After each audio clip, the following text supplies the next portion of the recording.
there's a lot of men, sorry to point the finger at a lot of men, but there's a lot of men who are like, she's a woman. Like, what is she gonna know about XYZ subject that they think is manly and thus she couldn't possibly know about?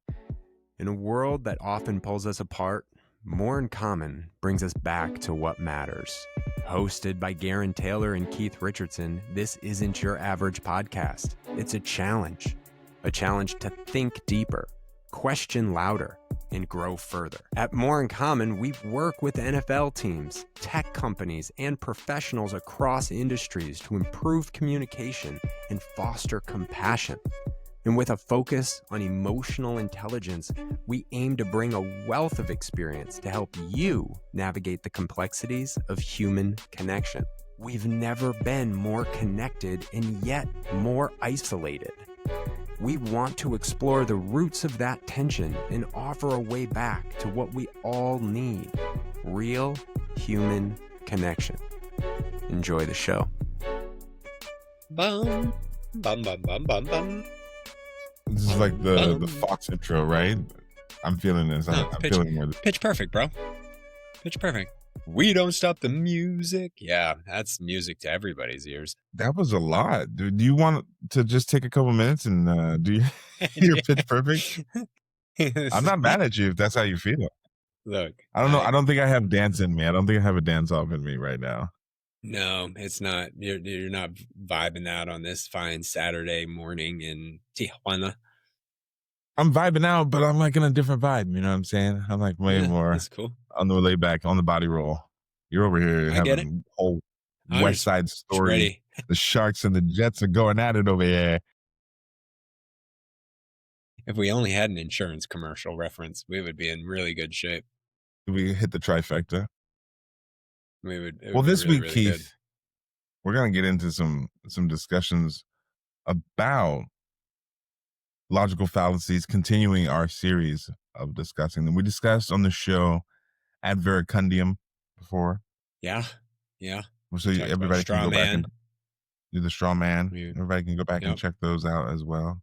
Yep. If you are not familiar with how logical fallacies work. Yep.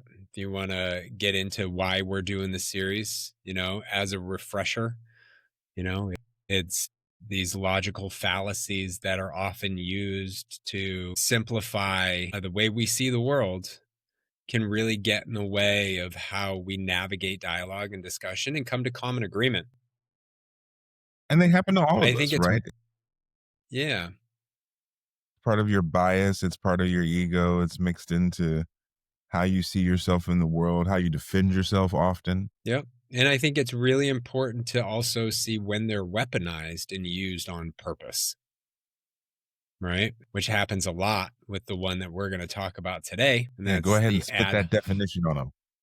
Yeah, the hominem fallacy. By definition, it's bringing negative aspects of an arguer, so the person making a point, or their situation, to bear on the view that they are advancing. And you may or may not know there are actually 3 forms of ad hominem.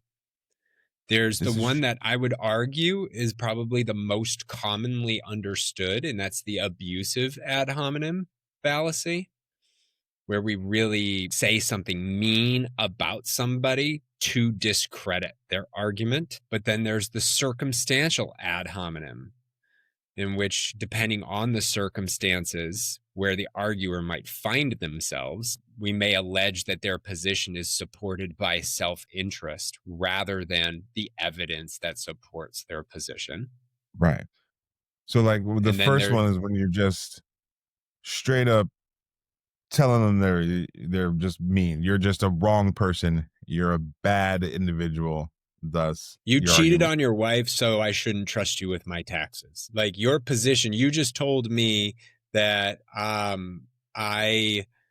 you just explained to me the data and statistics that back up your position on immigration. And I said, well, you cheated on your wife, so why should I believe you? Right? That's the abusive ad hominem. We'll have more examples in a second. Yeah, definitely. Right? I just want to set it up find them. Yeah, no, I'm glad you did. I'm glad you did. It was really, really good. I'm speaking to the audience. I'm not trying to disagree with you, my man. Okay. The circumstantial is, oh, you benefit from the thing that you're arguing. So you're a car salesman. I buy this car, you're benefiting. So I shouldn't believe you about the evidence that supports why I should buy this car. You're just telling me good things because you want me to buy it. When in reality, it might be a really good car. And what they're telling you might actually be true, but I can't trust you. You're a Another car good salesman. example of this is the snake oil salesman person who's like gonna benefit mostly from giving you something, but Yeah. It's not inspecting what they're saying. You're inspecting the person that's saying it. And then there's the ad hominem to quoque. And this involves not accepting a view or a recommendation because the person does not follow it themselves. I think my favorite example of this, and the reason it's my favorite example is because I used to work at a gym. I used to sell gym memberships.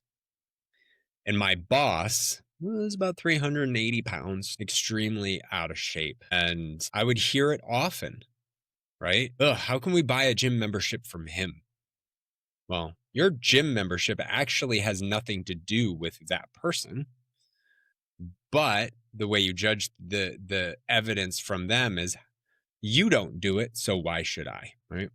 So those are the three forms of ad hominem. Let's dig in. yeah, I mean, I think that what we see oftentimes too, especially in everyday conversations with people, is this ability to dismiss the argument based on who's making the argumentation, right? Oh, they're a socialist, you know, I don't need to listen to what they're saying about stuff. And it really, again, does not allow for us to explore with curiosity another's point or getting to the basis of what someone's thinking when we begin to lump people into this. And it often happens too, I think, the other way around too, when people are, for instance, the way that we look at society in some way, people who've committed crimes in the past and their voice around things, we really attack often the person as opposed to listening to what they've gone through in order to help us look at how we can make things better and how we can make things change.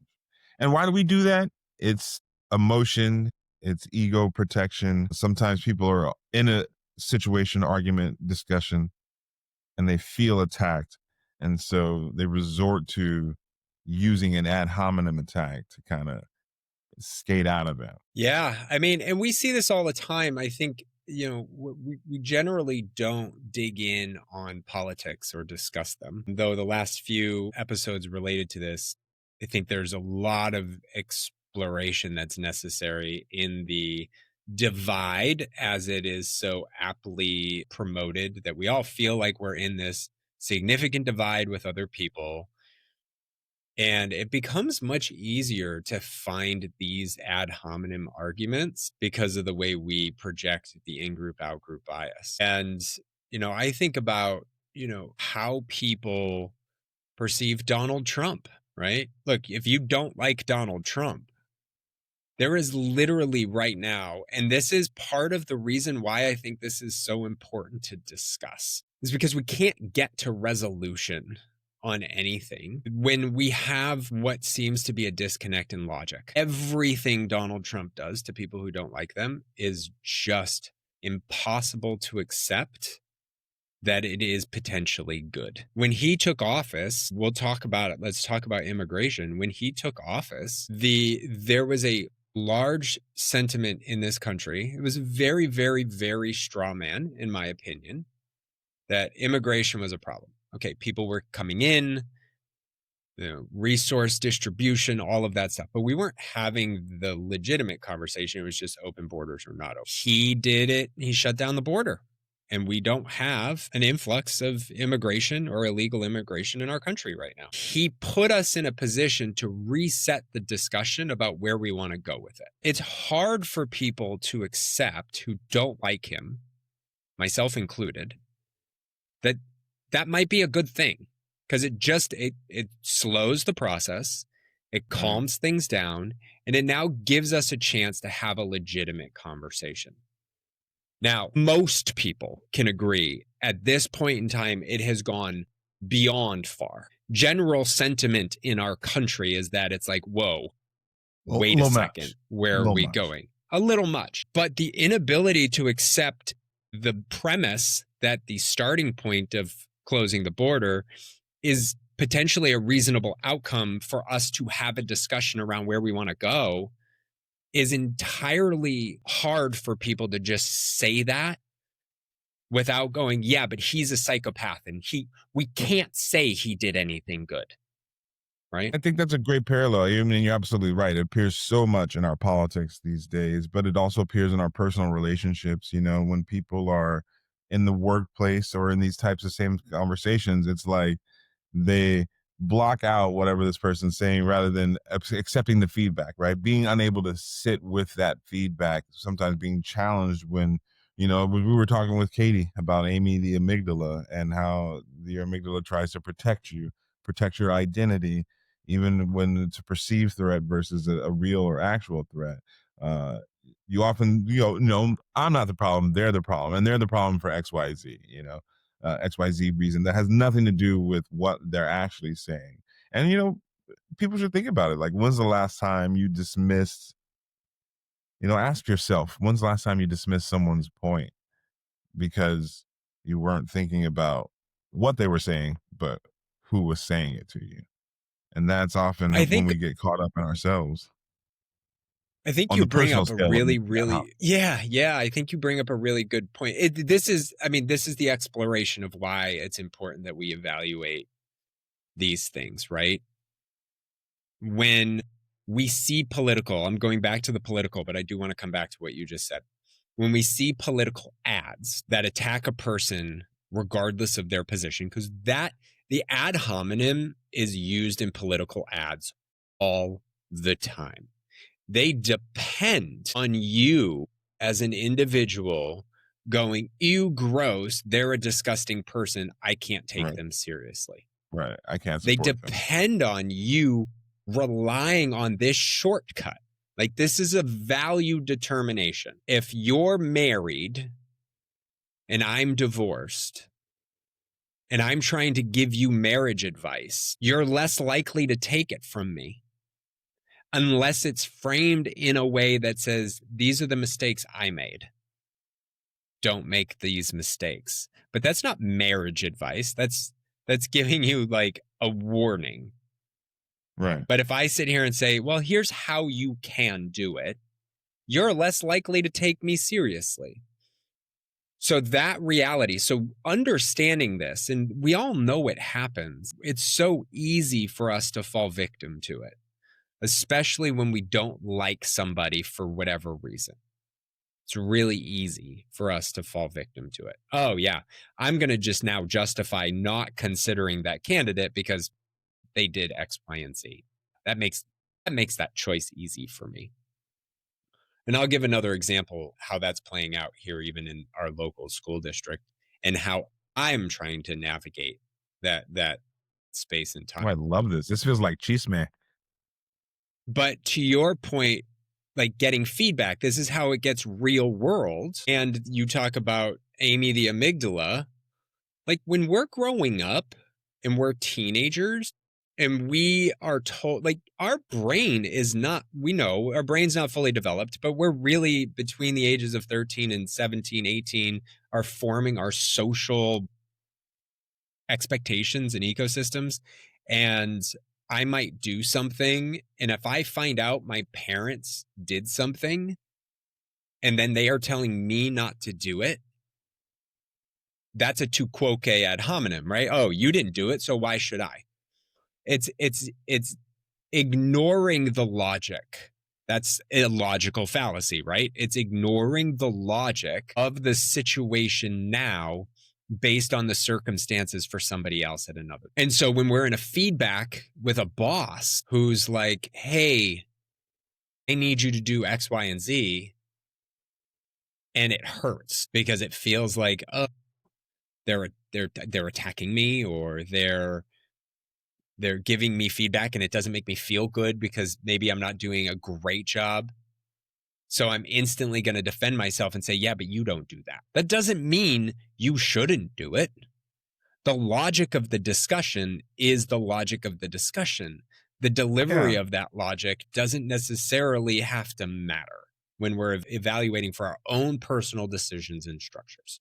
Or whether you're a teen with your parents, or you're at work with your boss, or you're with your partner and you're getting called out and you're being, questioned about what you're doing, or questioned about what you're thinking and how you got to a certain thing, and your ego kicks in. It's the human defense mechanism at work.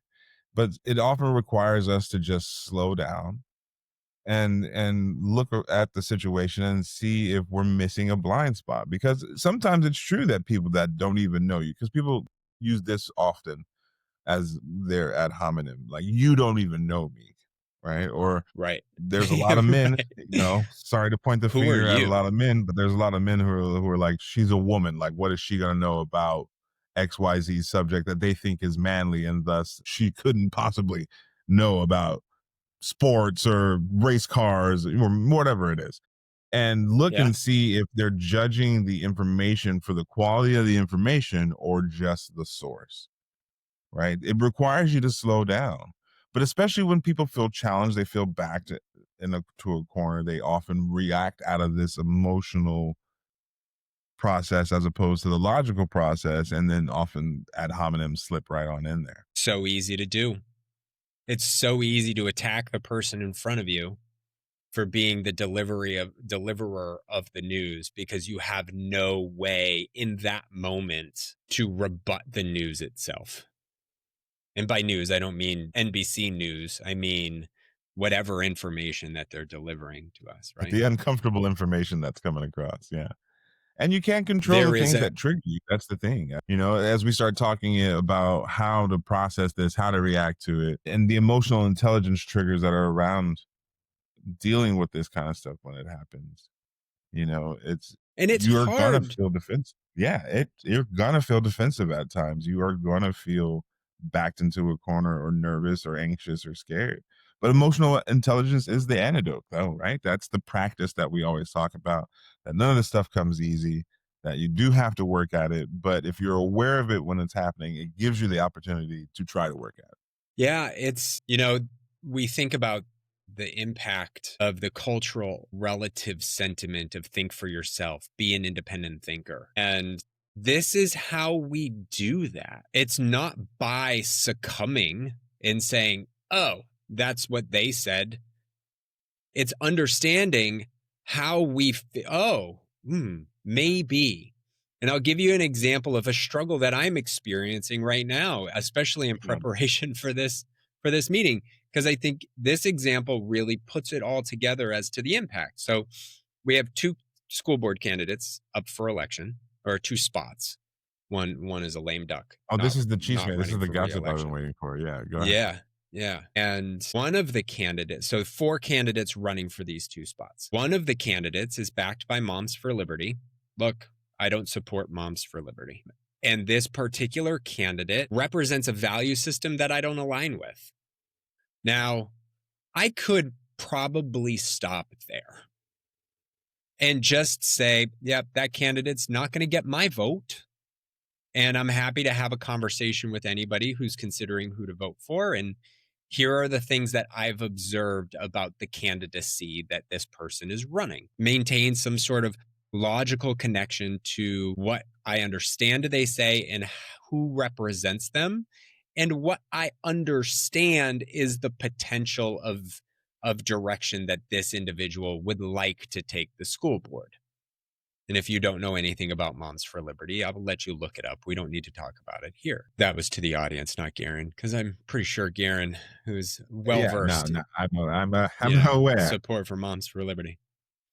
What I've realized or come to learn is that this individual has redshirted their four kids. Now, I didn't know redshirting was actually a thing in grade school aged children, where parents hold their children back in order to age them up in any particular sport. So they have a competitive advantage in the athletics that they're participating in order to get them more opportunities and hit. Yeah, there's a thing. And it's not just here in Ohio. It's a generally accepted, oh yeah, that's what parents do. Like, it's, to me, it's disgusting. So now in my head, am I using this just to justify like a personal attack on this particular candidate? How dare you keep your four kids, all four kids who are now in like second, fourth, sixth, and eighth grade, right? Like, we're not talking about high school either. We're talking about grade school level early, pulling them out of public school, putting them in private school so they can hold them back. Like, this is a very intentional thing. And so it's a disgusting, abhorrent activity for me. I then now say, you are a disgusting, abhorrent person. Mm-hmm. And it's like, wait a second, those are two different discussions. But to me, I now use this as a validation, quite honestly, of why I wouldn't vote for this person. Because if this is the type of decision you make for your kids, I don't want you making decisions for my kids. I will say, in fairness to you, though, it's a school board position. There is relevance. Totally. There is relevance. But absolutely. I understand what you mean. It's the exploration of this. Like, I'm actually very comfortable saying I would not vote for you on the merits of that action because of your decision making for children. And that's the position you're going for. So there's a direct line of personal behavior to outcomes of where you're trying to go. It shows your decision making around children, right? That's right. Exactly. However, the instant reaction to then say, oh, you're this and you're that, regardless of positions that they might espouse relative to where they're going on the board, right? We might be having a conversation and this person might give me all facts, figures, logic, reason for their stances on how they would run in the school board. But instantly I go, yeah, but this is the type of parent you are. You're a bad person. And that's exactly the point, right? That's the tool, is that you can't control what triggers you, but you can control how you respond to the trigger. And when you notice it, you can decide to think on it before you act on it, so that you're not creating this filter of people, thoughts, and actions that are really not based on the logic, but based on the emotion, right? Because ad hominem feels like logic sometimes. It feels like it makes sense, but it's really genuinely most often emotion feigning logic and making the connections for you. And I think what you're saying there, go ahead. I want to jump in real quick because I think you said something that's really important. Hit it.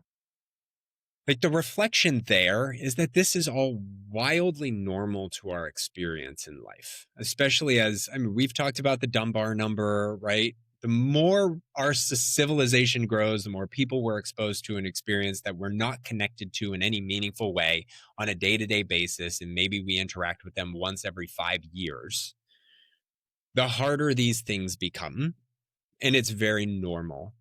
And the reality is your emotions are part of your decision-making criteria. Socrates felt that logic would cure all civilization ills, as long as we can just rationalize. And what we know is rational thinking doesn't cure all things.